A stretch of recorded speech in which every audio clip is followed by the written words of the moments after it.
Today's video, I'm going to be showing you guys every single avatar we know in order. With the Avatar universe getting expanded more and more every single year, and with a new movie and animated TV series on the horizon, I figured it was time to make an updated video on every single avatar in the Avatar universe. This is a bit different than my usual content, and I would really like this video to do well. So hit that like button, comment down below who your favorite avatar is, and without further ado, let's hop into our first avatar. The story begins with Avatar 1. Avatar 1 is stated to have lived 10,000 years before Avatar Korra. However, this is unclear if it's a literal 10,000 years, or if it's like in Asian cultures where they use the term 10,000 years to just mean a really long time, and it's actually millions of years apart. We don't know. Avatar 1 comes from a time where there were no natural benders, and everybody lived on lion turtles. And these lion turtles had a corresponding element to where they were located. These lion turtles could share the element with typically, but not always, the people who lived in the cities on their backs. One was first given the power of fire. He ended up misusing his fire bending, but instead of the lion turtle taking away his bending, he was actually able to keep it, but was banished from the city and was forced to survive in the spirit wilderness alone. One ended up running into the everlasting battle between good and bad, also known as the light spirit Rava and the dark spirit Vatu. Vatu ended up tricking One into freeing him from Rava. To fix this, One had to team up with Rava, master the other elements in hope of stopping Vatu from destroying the world. Rava and One end up fusing when they touched the spirit portal.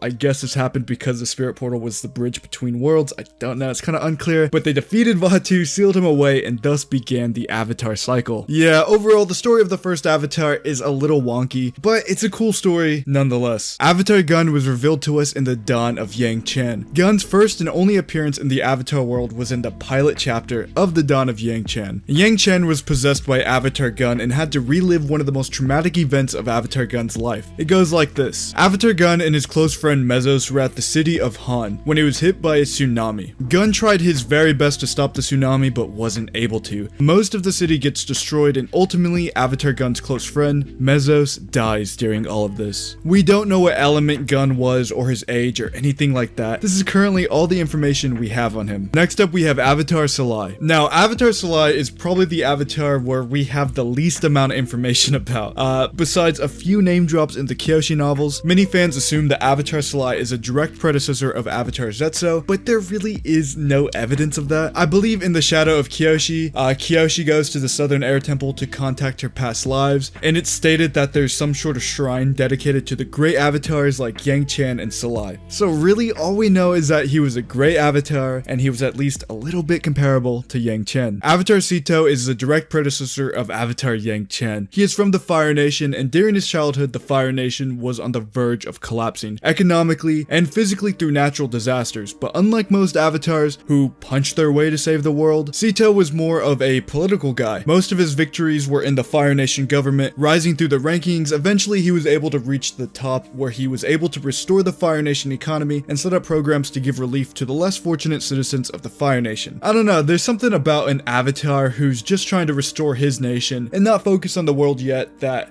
I kinda like, I respect it. I honestly wouldn't mind seeing an OVA based on this guy's life. Avatar Yangchen is one of my favorite avatars. She was from the Air Nation just like Aang, but wasn't nearly as much of a pacifist, which I really like. During her time as the avatar, she would have visions of the past avatars, and through these visions, she would relive traumatic experiences from those avatars. This, combined with her losing her sister Jetsun in the spirit world, would play a huge role in her becoming the type of avatar that would use any force necessary for the sake of balance. Avatar Yangchen ended off her journey as the avatar with quote-unquote peace between the spirits and humans. Yeah, we'll get into that later why it wasn't really peace, but it is stated that she was such a good avatar that there were no wars for an entire generation after she died. Avatar Kuruk was an avatar from the Water Tribe who has one of the most tragic backstories out of anybody. I honestly just feel really bad for the guy, but his story starts off like this. Avatar Kuruk was a cool guy. He traveled the world challenging other benders and really loved to impress people. Eventually, Kuruk would venture into the spirit world, and because Yangchen neglected it, he was forced to try to fix things. He ended up fighting dark spirits, and this would drain his life energy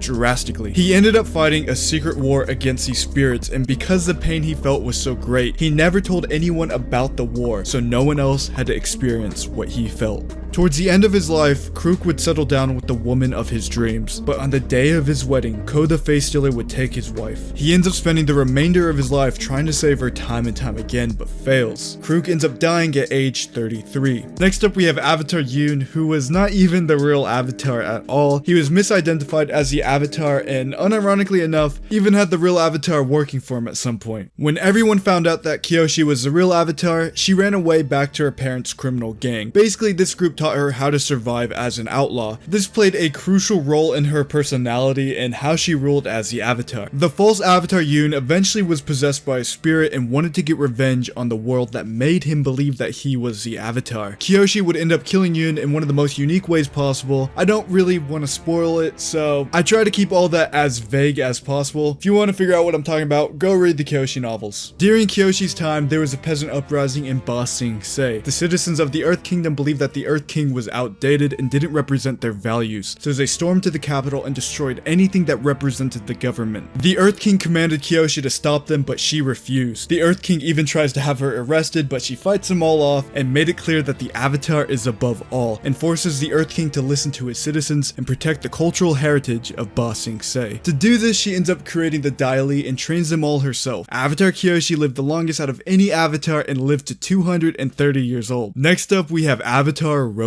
Avatar Roku was the best friend and best man of Fire Lord Sozin. When Roku was 16, he was told of his identity as the Avatar and then set off to master all of the elements. All of the elements came pretty naturally to Roku except for waterbending. He struggled with waterbending a lot, but in time he mastered that one as well. After Roku became a fully fledged Avatar, he returned home to the Fire Nation, where after all of these years, Fire Lord Sozin still attended Roku's wedding as his best man. Sozin ends up pulling Roku aside and is like, hey, you're the Avatar, I'm the Fire Lord. You know, if we really wanted to, we could take over the world as the Fire Nation. But of course, Roku wanted nothing of this and refuses. Roku's like, yeah, no, guys, listen, the 4 nations are meant to be that. 4 nations. They're meant to be separate. And that's that, and nothing happens for years. Until one day, Roku discovers Sozin went ahead with this plan and started claiming Earth Kingdom land in the name of the Fire Nation. Roku confronts Sozin on this, but ultimately spares his life if he agrees to stop. One day, a volcano erupts on Roku's homeland. He manages to hold it off long enough for everybody to escape with Fire Lord Sozin's help. However, Roku ends up breathing in too much toxic gas from the volcano and dies. Sozin could have saved Roku. He really could have, but he ended up betraying him so he can go along with his plan of expanding the Fire Nation. Next up, we have Avatar Aang, and we all know the story of Avatar Aang. He's a goat. We've all seen Avatar The Last Airbender many times now, but I'll summarize it, just not in great detail. After Roku died, Sozin attacked the Air Nation to try to find the next Avatar before he could grow up and master the elements. The Fire Nation ended up killing every single air nomad, but coincidentally enough, Aang runs away at the perfect time and ends up getting stuck in an iceberg for 100 years. During the 100 years Aang was gone, the Fire Nation has almost completely taken over the entire world. Katara and Sokka end up finding Aang, they travel the world, mastering the elements, finding teachers, adding people to their group. Eventually, Aang has to fight the Fire Lord or the world is over. All of this combined with the fact that this all takes place in less than a year makes the story really interesting. But Aang ends up defeating the Fire Lord, making peace between the nations, and opens up Republic City with the new Fire Lord, Zuko. That is currently where Aang's story ends off. Avatar Korra is one of the most controversial avatars, but is a personal favorite of mine. Korra was born especially gifted. She was able to bend 3 out of the 4 elements before the White Lotus could even identify her as the Avatar. Korra ends up traveling to Republic City at the age of 17 to master airbending and to be mentored by Aang's son Tenzin. Throughout her time there, she does in fact master airbending.